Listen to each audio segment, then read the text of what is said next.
Great, thank you so much. Thank you for the very kind introduction, and thank you for inviting me. Let me share my screen here. I'm going to speak for about 20 minutes, and then that should leave 5 minutes for Q&A. So I'm just sharing my, my slides here. I have a few slides, and then I have a live demo, which should be lots of fun. By all means, drop any questions you have in the chat as they come up. Feel free to interrupt me. We can keep this very informal, and yeah, it should be fairly exciting. So I'd like to start with this slide because it highlights what's possible with the new TDM Studio, which we launched last year.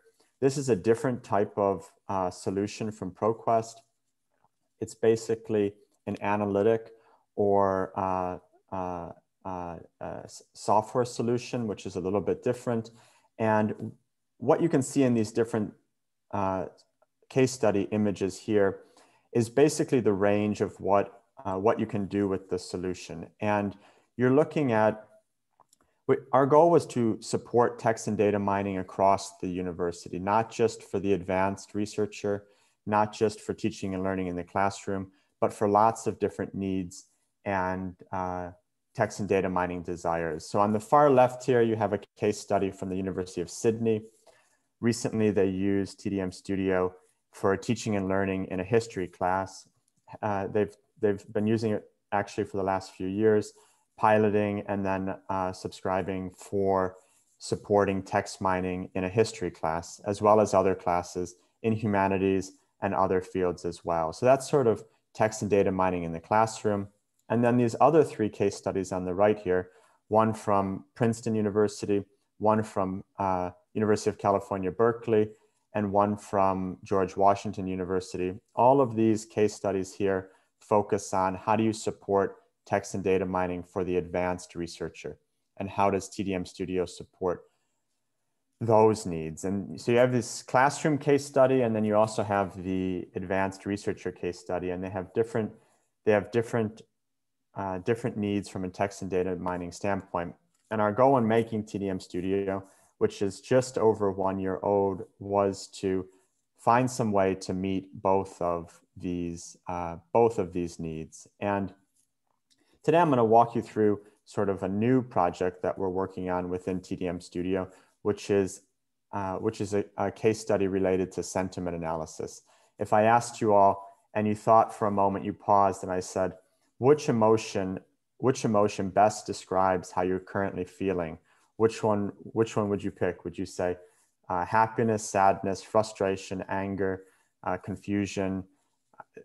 It would be interesting. It's interesting to think about how you extract this information from text data. So just to recap, TDM Studio, the objective of the solution was to provide a total solution across the university, across disciplines, and across different text and data mining users, all the way from the beginner to the expert. And to do this, we developed two different interfaces or ways of accessing TDM Studio. One is a visualization, push button visualization. The objective here was to provide broad data literacies. And this type of data visualization is very valuable for exposing lots of folks to text and data mining, maybe even just 15 minutes in a library discovery session.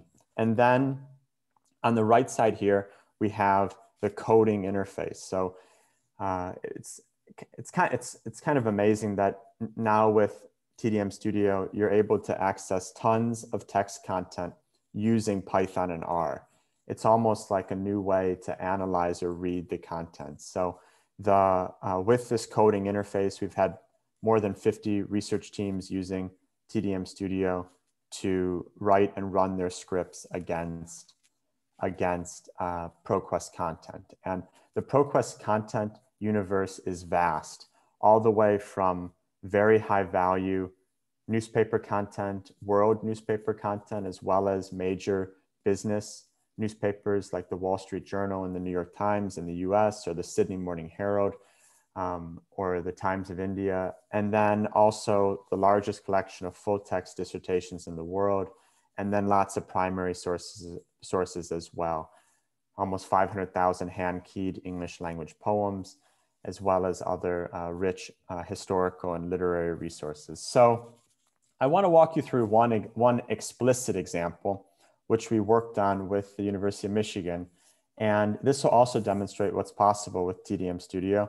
And this is the case of sentiment analysis. So to return to emotions. So sentiment is a quite interesting area of research at the moment, especially with text data.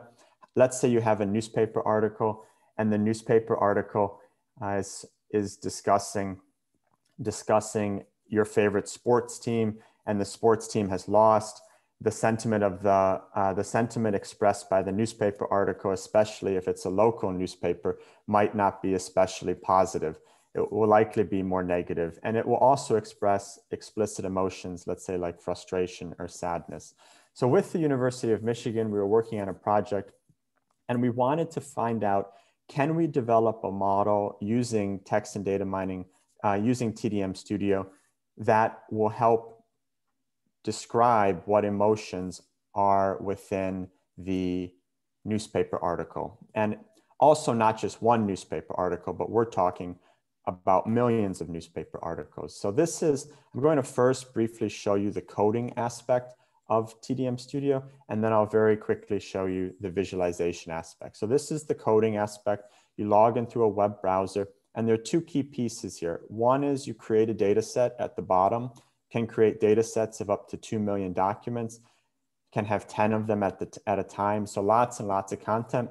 And then the other aspect is you can open a Jupyter Notebook, which is an open source coding format and which supports Python and R. So two open source languages which are really dominating the academic landscape at the moment for data science research across the disciplines. And one thing that was really amazing to see in Peg's presentation were all of the O'Reilly books focused on Python, because Python is becoming the language for data analysis at the university. So it was great to see that. And right here, let's say my first step is going to be to create my data set. So I create my data set, and then in the next step, I analyze my data set. So I'm going to create my data set. I can select publication titles or ProQuest products, and I'm going to select publication titles. Let's say I'm interested in the New York Times. I can go to the New York Times. This is going to pull up all of the versions of the New York Times all the way back to 1851. So 170 years of the New York Times you could data mine within TDM Studio, which is pretty cool. So I'm going to select one from 1980 to the present. And what I'm especially interested in with this data set is I'm interested in 1 month of the New York Times. So I want to narrow my 3.9 million documents to specifically 1 month. I'm interested in September 2001. So September 1, 2001, all the way into 2001, September 30th. So 1 month of data, just one single month of data. And this month, of course, is very significant in the United States because on September 11, 2001, there's the terrorist attack on the World Trade Center. So the New York Times newspaper centered in New York City. And then you have this very unfortunate terrorist attack. And how does the emotion of the city, how does the emotion of the newspaper change because of this terrorist attack? What is the sentiment shift? So I'm taking almost 9,000 documents from the New York Times. I could also enter a search if I wanted, but right here, I'm interested in measuring the pulse or emotion of the text of the New York Times. So I don't really want to enter a search. Then I go to the next step. I review the data set, give it a name, and then I create the data set. This data set is relatively small. It's about 9,000 documents. So it will be ready within about 5 minutes. We process approximately 100,000 documents an hour. So you can create really large data sets. We had one researcher at a US R1, and she created a newspaper data set with almost 150 million newspaper articles. And that's a lot. So you can see my data set at the bottom here, New York Times, September 1 until September 30th. And then after I've created my data set, I can open my Jupyter Notebook. This is going to open my Jupyter Notebook. And the Jupyter Notebook is where I write and run my code against my data set. So it's going to open a Jupyter Notebook. We include within TDM Studio a manual for getting started, and we also include sample scripts. So the sample scripts are great for running intermediate or beginning Python workshops or R workshops within a library context or a classroom context. And then the manual is very valuable for getting started and doing standard research and learning workflows. How do you bring content into the studio? How do you export content? Basically, you're able to export anything from the studio that is not full text. So any derived data or metadata can be exported from the studio. And this was critical for gaining text and data mining rights to all of this very valuable content, while still giving researchers full programmatic access. So I actually, on another workbench, I actually have already created this data set, and I have conducted the sentiment analysis. So I'm going to hop over here.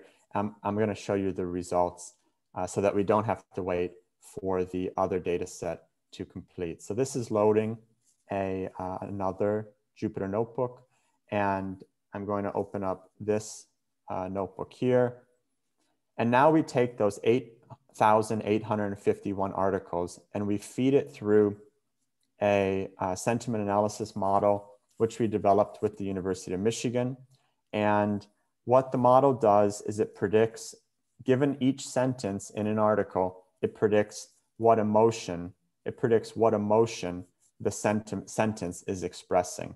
So if I said to you right now, are you feeling love, anger, disgust, fear, happiness, sadness, surprise, neutral, or other?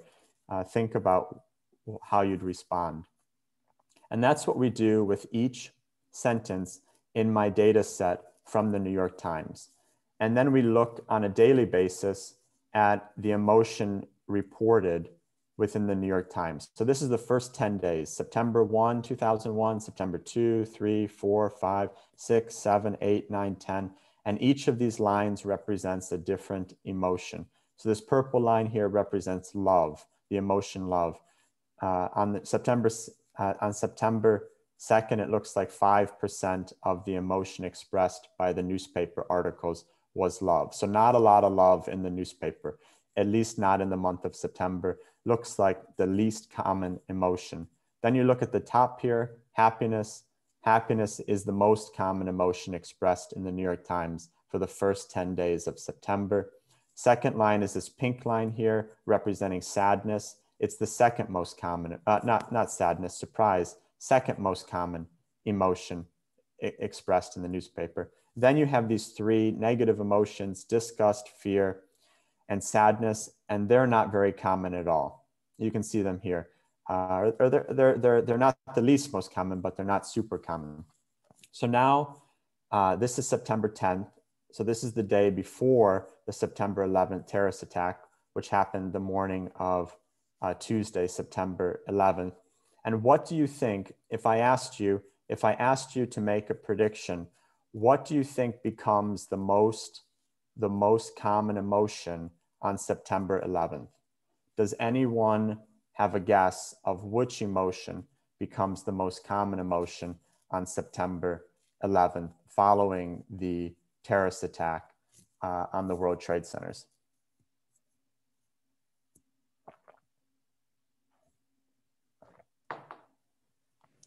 There is one mentioned fear. I guess love. That fear is a great guess. So that is exactly right. So this is the chart for fear for the whole month.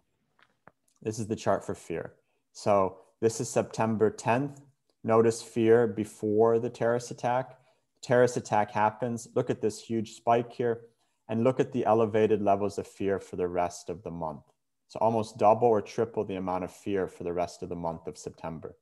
You can look at this chart another way here, where fear is represented by the green line, and you can see fear becomes the most dominant emotion following the September 11th terrorist attack. And it remains the most dominant or second most dominant for the rest of the month. So it's pretty interesting to look at almost 9,000 articles from the New York Times, extract all of the emotion, plot that over time, and basically measure the emotional pulse of pre-tragedy and post-tragedy within a city. So that's what TDM Studio makes possible, this type of large-scale access to content to do this type of analysis. And I'll just look here at some of the sentences. So not only can we look at the days that have the most fear, but we can also look at the sentences which have the most fear. And we can see them here. Police barricades may be used to keep traffic from getting near the facility, and the number of entry points may be reduced. Nuclear facility watchdogs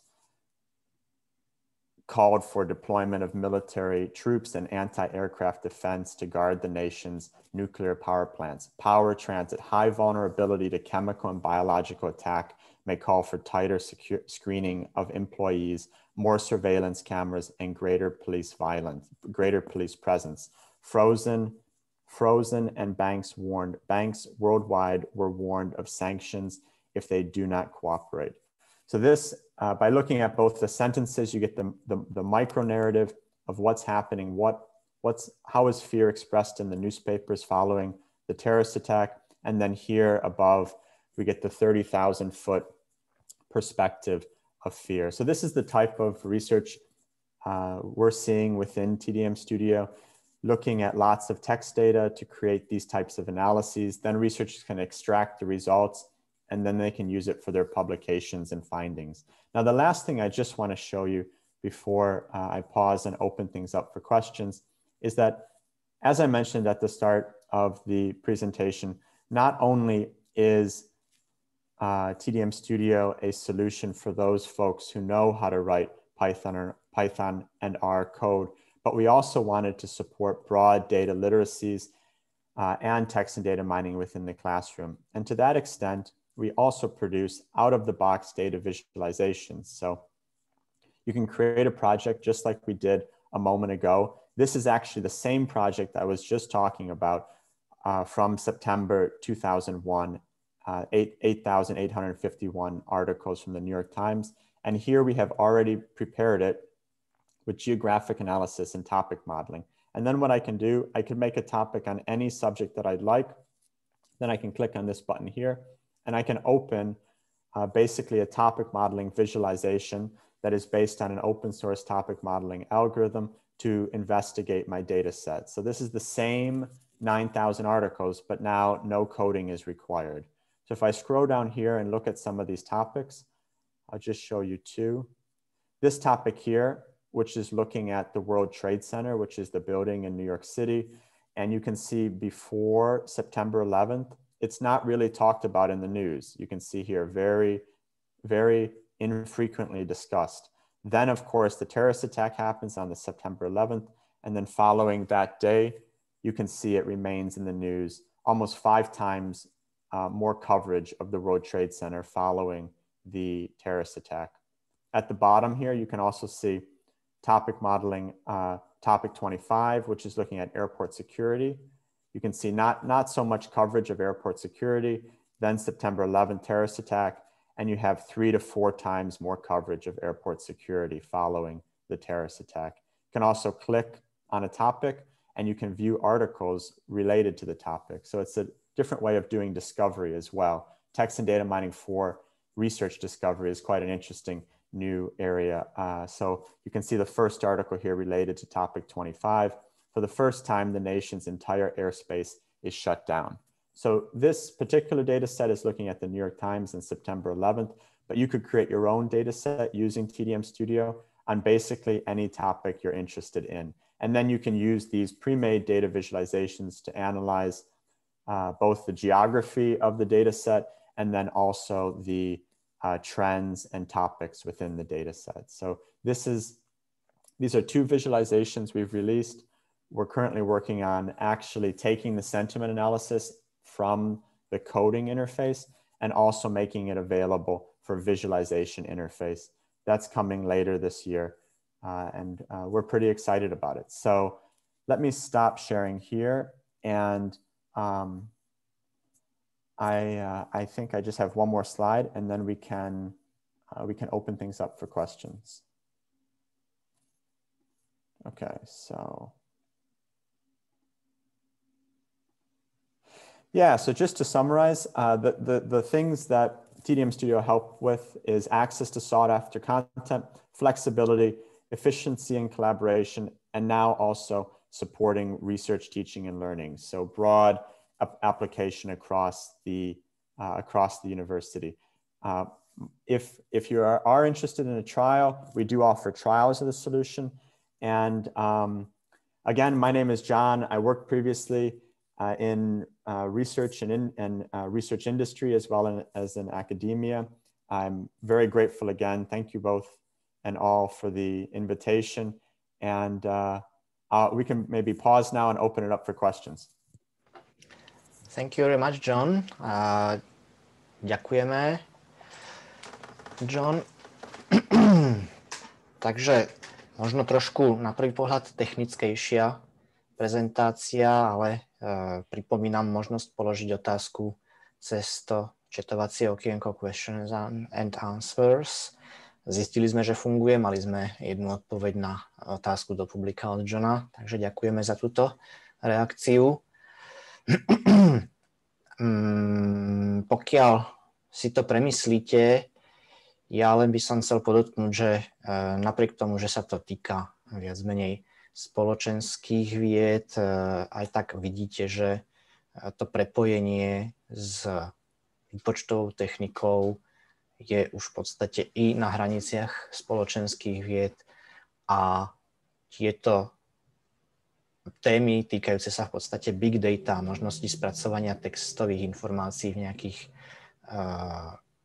súvislostiach, tak ProQuest cez svoje TDM Studio toto dokáže. Janka, máme nejakú otázočku?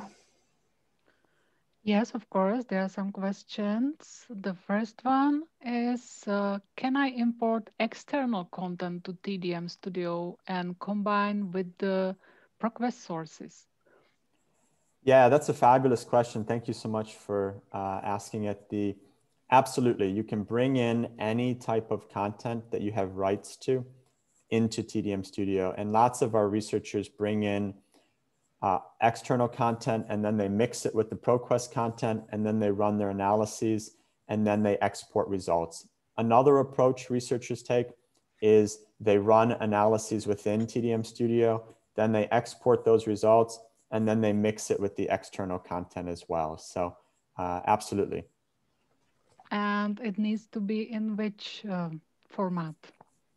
That's another great follow-up. So it can be in any format you want. Basically, it's a generic upload aspect of the product, which I didn't show in the demo, but you can export any format you want. It can be XML, it can be JSON, it can be TXT files.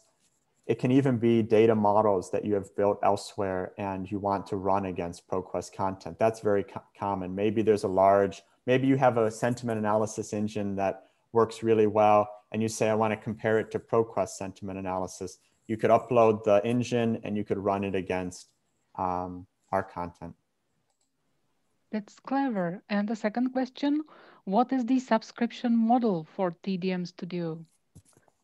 Yeah, that's another very good question. And I'll just cover it briefly here. We can, if you want to, let me share my screen one more time. If you are interested in a trial or learning more, this is the email address to reach out to. But the model in short, there are two varieties. One variety is a single workbench that can support one researcher at a time. And that's the coding interface. So one coding interface that can support researchers at a time, up to 5 working together, and then unlimited visualizations, and that version is 10,000 a year, and then the other model we have is unlimited, which is 30,000 a year, and that supports as many research teams as you need, and also unlimited visualization. So that's sort of the model in brief. We can also send along more details by all means, and I can dig into this further via email. But yeah, thank you so much for the questions. Thank you very much. Ja to ešte doplním za nás, keďže zastupujeme spoločnosť ProQuest v Čechách i na Slovensku. Pokojne sa obráťte i na nás, dokonca i s prípadnými žiadosťami o vyskúšanie alebo nejaké bližšie, podrobnejšie demo, pokiaľ by ste mali záujem. Tie kontakty sa objavujú priebežne na stránke, na obrazovke a ešte aj na záver ich zopakujeme, takže aj my sme vám k dispozícii.